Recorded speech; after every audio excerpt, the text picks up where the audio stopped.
Next we will see about ribosomes. जो ribosomes है वो कैसे स्ट्रक्चर्स है, ग्रैनुलर स्ट्रक्चर्स है, first observed under the electron microscope. Electron microscope के नीचे हम देख सकते हैं, पहली बार देखे हैं।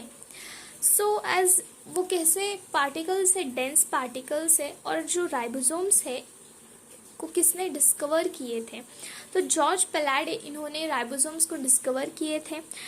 और जो राइबोसोम्स है दो कंपोनेंट से फॉर्म है, फर्स्ट इज आरएनए, उसे राइबोन्यूक्लिक एसिड कहते हैं, और सेकंड इज प्रोटीन। ओके, और जो राइबोसोम्स है किसी भी कवरिंग या मेम्ब्रेन से सराउंडेड नहीं है। It is mentioned here also, ribosomes are not surrounded by any membrane. Okay, ribosomes eukaryotic में और जो प्रोकैरियोटिक सेल्स होते हैं उसमें अलग अलग होते हैं, अलग अलग टाइप्स के होते हैं। फर्स्ट, अगर यूकैरियोटिक सेल है तो उसमें 80S राइबोसोम्स प्रेजेंट होंगे, अगर प्रोकैरियोटिक सेल है तो 70S राइबोसोम्स प्रेजेंट होंगे। अभी ये जो S है, S क्या होता है, उसका मतलब क्या है, तो S किसके लिए स्टैंड होता है, इट इज स्वेडबर्ग्स यूनिट। और स्वेडबर्ग्स यूनिट क्या मेजर करता है, सेडिमेंटेशन कोएफिशिएंट। इनडायरेक्टली मतलब वो measure of density and size, ribosome की डेंसिटी और साइज मेजर करने के लिए सेडिमेंटेशन कोएफिशिएंट यूज किए जाते हैं।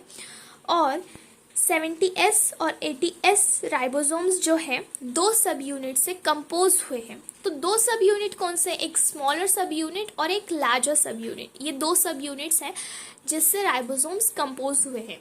So this is all about ribosomes. So next we will see cilia and flagella. हम पहले अभी सीलिया और फ्लैजिला क्या है हम यहाँ पे स्टडी करेंगे और उसके स्ट्रक्चर्स कैसे फॉर्म हुए हैं। तो first is cilia and flagella. Okay, this is all the reading of NCERT. Okay, it will be very easy, आपके लिए आसान होगा कि समझना NCERT की लाइंस। ओके, सीलिया को सिंगुलर फॉर्म में सीलियम कहते हैं और फ्लैजिला को सिंगुलर फॉर्म में फ्लैजिलम कहते हैं। वो कैसे स्ट्रक्चर से, हेयर लाइक आउटग्रोथ से बाहर होते हैं ना, सेल के मेम्ब्रेन के बाहर प्रेजेंट होते हैं सीलिया और फ्लैजिला, तो आउटग्रोथ है वो ऑफ ए सेल मेम्ब्रेन की आउटग्रोथ है। Cilia are small structures which work like oars मतलब जो मूवमेंट कॉज करते हैं, मीन्स जो मूव कर सकते हैं सीलिया और फ्लैजिला के हेल्प से, मूवमेंट में हेल्पफुल है सीलिया। ओके,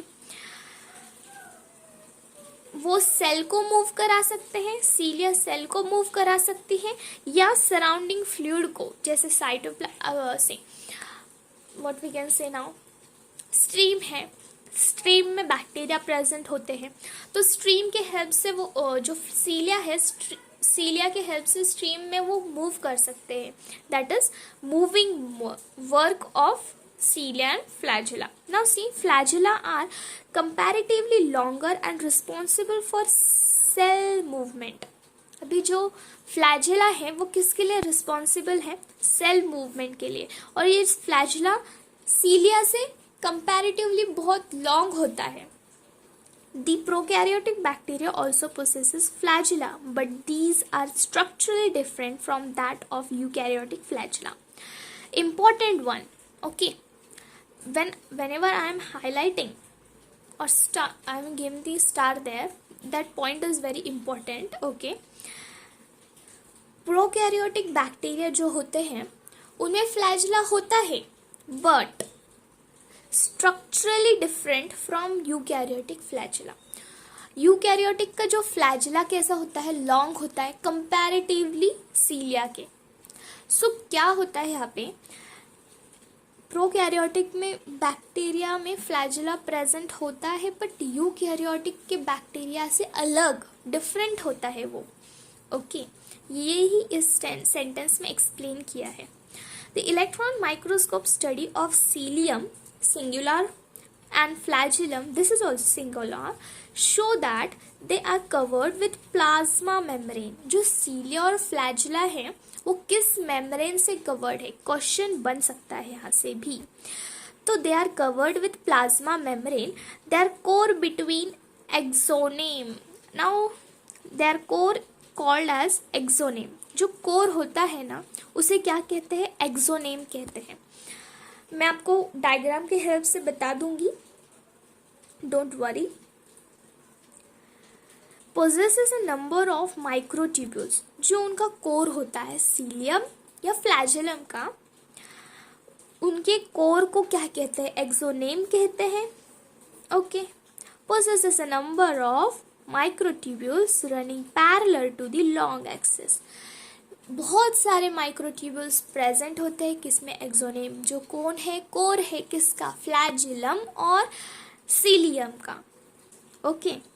और पैरेलल रन करते लॉन्ग एक्सिस तक.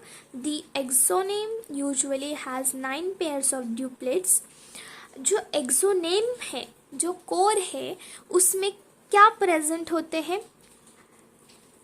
9 पेयर्स ऑफ ड्यूप्लेट्स. अभी 9 पेयर्स ऑफ ड्यूप्लेट्स का मतलब क्या है? मैं आपको डायग्राम के हेल्प से बताती हूँ.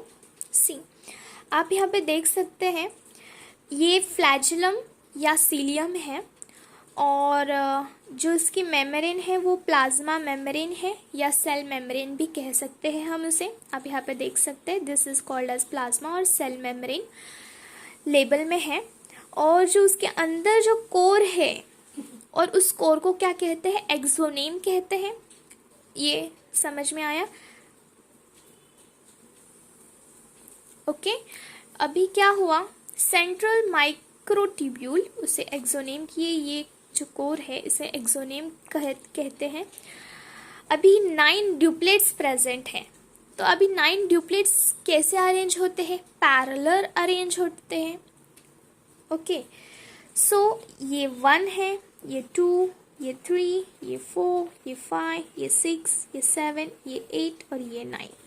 ऐसे 9 ड्यूप्लेट्स प्रेजेंट होते हैं. ड्यूप्लेट्स मतलब दो का पेयर एक. ओके. ये एक ड्यूप्लेट को एक माना जाता है, तो ड्यूप्लेट्स मतलब 2 उसमें प्रेजेंट है. सो this is the structure of cilium और flagellum. Okay.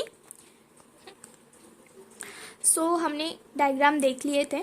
So the 9 pairs of ड्यूप्लेट्स present होते हैं और वो कैसे रेडियली अरेंज होते हैं? Peripheral microtubules. पेरिफेरल मतलब बाहर के साइड में रेडियली अरेंज है ना वो. And pair of centrally located microtubules. आपने वहाँ पे देखे थे कि सेंट्रली 2 माइक्रोट्यूब्यूल्स प्रेजेंट थे. ओके. सी हियर, यहाँ पे क्या हुआ था? ये स्ट्रक्चर है, तो इस स्ट्रक्चर में ये पेरिफेरल में कितने? 9 ड्यूप्लेट्स हैं. आप यहाँ पे देख सकते हैं, दिस इज 1, दिस इज 2, 3, 4, 5, 6, 7, 8, 9. ये 9 ड्यूप्लेट्स हैं और पेरिफेरल में है प्रेजेंट, मतलब बाहर के साइड में प्रेजेंट है. और बीच में है जो सेंट्रल में है वो 2 ड्यूप्लेट्स प्रेजेंट है, मतलब 2 माइक्रोट्यूब्यूल्स प्रेजेंट है. Okay. So such an arrangement of exonemal microtubules is referred as 9+2 array. वहाँ पे क्या मेंशन किए हैं? तो 9+2 array क्यों कहते हैं? 9+2 array वहाँ पे मेंशन किया है. तो कैसे ये 9+2 होते हैं? ये जो पेरिफेरल मतलब बाहर के रीजन में जो माइक्रोट्यूब्यूल्स प्रेजेंट है ड्यूप्लेट्स के फॉर्म में, वो 9 है. ये एग्री करते हैं. सो 2 कहाँ से आए? जो सेंट्रल में 2 माइक्रोट्यूब्यूल्स प्रेजेंट है, ये 2 है, तो इसलिए 9+2 अरे इसे कहते हैं.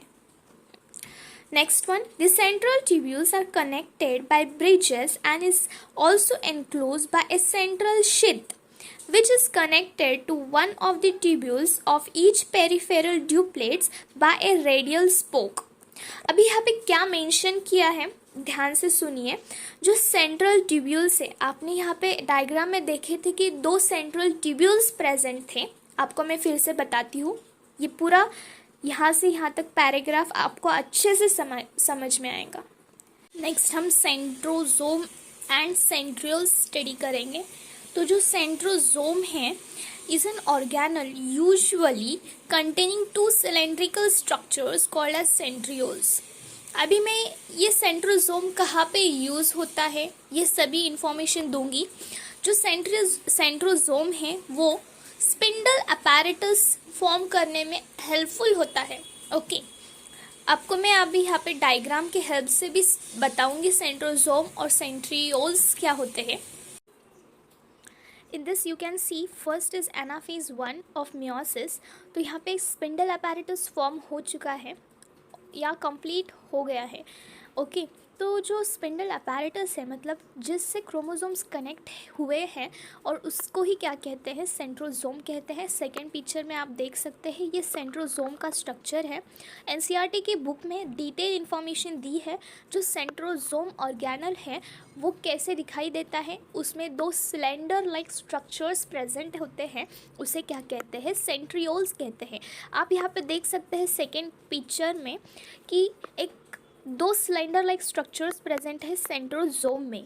ओके, तो उस सेंट्रोजोम में जो सिलेंडर लाइक स्ट्रक्चर्स है उसे ही सेंट्रियोल्स कहते हैं। थर्ड पिक्चर में आप देख सकते हैं सेंट्रियोल्स ऐसे दिखाई देते हैं।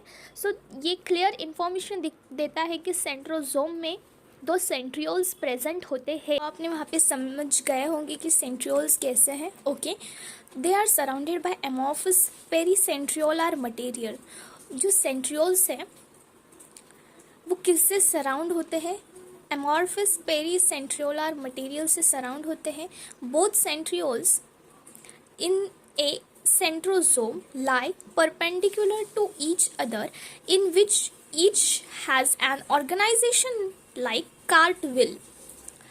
अभी यहाँ पे क्या मेंशन किया है, सेंट्रियोल्स कहाँ लाए होते हैं, एक एमॉर्फस पेरीसेंट्रियोलर मटेरियल में। ओके, सराउंडेड हैं वो। बोथ सेंट्रियोल, जो 2 सेंट्रियोल है इन सेंट्रोजोम लाई, सेंट्रोजोम में वो कैसे लाई, कैसे अरेंज होते हैं, perpendicular to each other. Okay, perpendicular मतलब ऐसे अरेंज होते हैं, this is the perpendicular sign. तो वो ऐसे सिलेंड्रिकल दिखाई देते हैं, तो वो ऐसे सिलेंड्रिकल शेप में perpendicular to each other lie होते हैं, मीन्स वो अरेंज होते हैं। और next is in which each has an organization like cartwheel. और इनका जो ऑर्गेनाइजेशन है वो कैसे दिखाई देता है, कार्टविल की तरह। यहाँ पे स्पिंडल अपैरेटस फॉर्म हो जाएंगे, इसकी तरह कार्टविल की तरह इनका ऑर्गेनाइजेशन दिखाई देता है। सो वो किससे फॉर्म हुए हैं, वो 9 evenly spaced peripheral fibrils of tubulin protein. वो जो कार्टविल की तरह दिखाई देते हैं वो structures they are made up of, किससे मतलब सेंट्रियोल्स की बात हो रही है। जो सेंट्रियोल्स है वो किससे फॉर्म हुए हैं, 9 इवनली स्पेस्ड। इवनली स्पेस मतलब इक्वल गैप देके जो फाइब्रल्स प्रेजेंट होते हैं, और उन फाइब्रल्स को क्या, कौन से फाइब्रल्स, वो जो फाइब्रल्स है वो किससे बने हैं, ट्यूबुलिन प्रोटीन है उससे वो फॉर्म हुए हैं। कौन से फाइब्रल्स, सेंट्रियोल्स के fibrils. Each of the peripheral fibril is triplet. अभी मैं आपको डायग्राम में बताई हूँ कि जो भी पेरीफेरल फाइब्रिल है मतलब सराउंडिंग का, जो आउटर सराउंडिंग का फाइब्रिल है वो कैसे होते हैं, वो ट्रिपलेट होते हैं। अभी ट्रिपलेट का मतलब 3 पेयर्स में अरेंज होते हैं, 3 पेयर्स मतलब एक fibril. Okay, the adjacent triplet are also linked. जो एडजेसेंट ट्रिपलेट है मतलब बाजू वाला जो ट्रिपलेट है वो लिंक होते हैं।